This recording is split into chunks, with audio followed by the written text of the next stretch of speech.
हम इक्तिसादी मामला जो है उसके ऊपर बात कर रहे हैं, तो आपसे भी चाहूँगा कि आप भी इसके ऊपर राय दें कि जिस तरीके से पाकिस्तान की मईशत को चलाया जा रहा है, क्या ये दुरुस्त रास्ता है या इसके अंदर मसाइल है? देखिए, दुरुस्त रास्ता तो ये बिल्कुल भी नहीं है। अगर दुरुस्त रास्ता होता तो इमरान खान साहब बार बार टीवी पे आके उनको तकरीर ना करनी पड़ रही होती।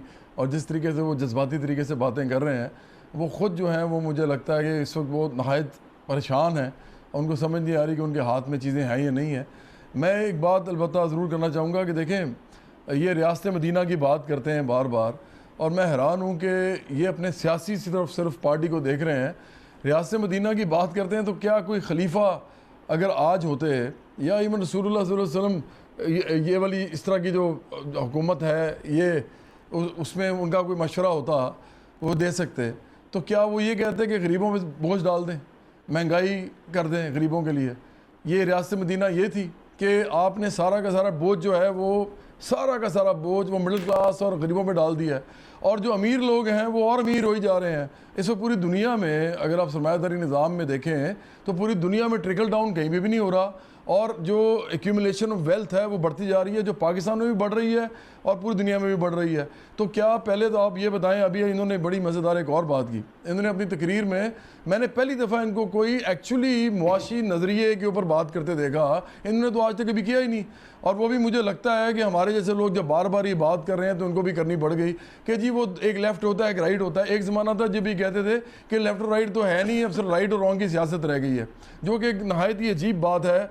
इसके अंदर तो ये तो एक रिलेटिव सी बात है। असल बात तो ये है कि लेफ़्ट वो सियासत होती है जिसमें आप मिडिल क्लास मेहनत कशों की बात करते हैं, मज़दूरों किसानों की बात करते हैं, उनको रिलीफ देने की बात करते हैं, उनकी तरक्की की बात करते हैं। और राइट में आप कहते हैं कि जनाब बिजनेसेस बढ़ाएं, ट्रेड बढ़ाएं, इंडस्ट्रीज़ लगाने दें हमारे सरमायादारों को भी, और फॉरेन डायरेक्ट इन्वेस्टमेंट लेके आएँ, बाहर के लोगों को कहें कि जी हम आपको स्पेशल इकनॉमिक जोन्स देते हैं, आप हमारी लेबर चीप जो है उससे काम करवाएँ, पैसा कमाएँ और थोड़ा बहुत हमें भी दे दें। ये राइट की पॉलिटिक्स है। तो इमरान खान साहब की तो पॉलिटिक्स, मैं तो जब वो कह रहे थे ना कि एक बाएं और दाएं बाजू दोनों होने चाहिए लास्ट स्पीच में अपनी, और ताकि एक बैलेंस हो और आपस में डायलॉग हो, मुझे तो बोलने नहीं देता कोई, तो मैं उनसे पूछना चाहता हूं कि आप खुद पहले ये बताएं कि आपकी पोजीशन क्या है, आपकी पोजीशन राइट है या लेफ्ट है, और ये नौजवानों को बताएं। नौजवानों को बजाय इसके कि आप बुरा भला कहें किसी को, आप अजीब अजीब किस्म के अल्फाज बोलें जिससे वो एम्यूलेट करें, और अब हालात आप देख लें कि ये नैच पहुंच गए हैं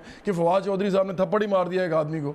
इसी तरह मेरे साथ ये 2 दफ़ा हो चुका हुआ है। बजाय कि ये करने के कि आप लोगों को बताएं कि मैशियत क्या होती है, पॉलिटिक्स क्या होती है, पॉलिटिकल साइंस क्या होती है, पॉलिटिकल इकोनॉमी क्या होती है, इमरान खान साहब को तो ये काम करने चाहिए। अब 2 वजह हो सकती हैं, एक तो उनको खुद पता नहीं है इन चीज़ों का, अगर उनको पता है तो फिर दूसरी बात ये हो सकती है कि वो ये बात करना नहीं चाहते, और वो समझते हैं कि वो जो trickle down new liberal economic agenda जो है वो थर्ड वर्ल्ड में वो चला लेंगे, तो ये उनकी खाम ख्याली है। तो इंडिया में भी नहीं चल रहा, और ये किसी भी मुल्क में नहीं चल रहा। यहाँ पे स्टेट को इन्वॉल्व होना पड़ेगा अगर आपने इंडस्ट्री लगानी है, यहाँ स्टेट को इन्वॉल्व होना पड़ेगा अगर आपने इंफ्रास्ट्रक्चर बनाना है, यहाँ स्टेट को इन्वॉल्व होना पड़ेगा एजुकेशन और हेल्थ के अंदर। ये प्राइवेटाइज कर रहे हैं। तो इमरान खान साहब, अच्छा एक और बात भी है, उनका एक तजाद और मैं आपको बताता हूँ।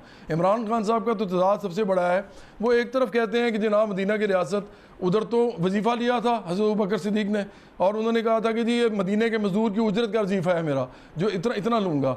इमरान खान साहब 350 कनाल में रहते हैं, अभी भी रहते हैं।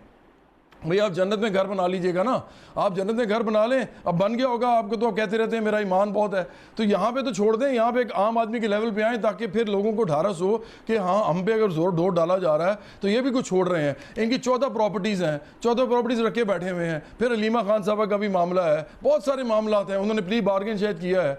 फिर इनके अपने जो इर्द गिर्द सारे सरमायादार जागीरदार भरे हुए हैं, इलेक्टेबल्स में उन्होंने सियासत की है।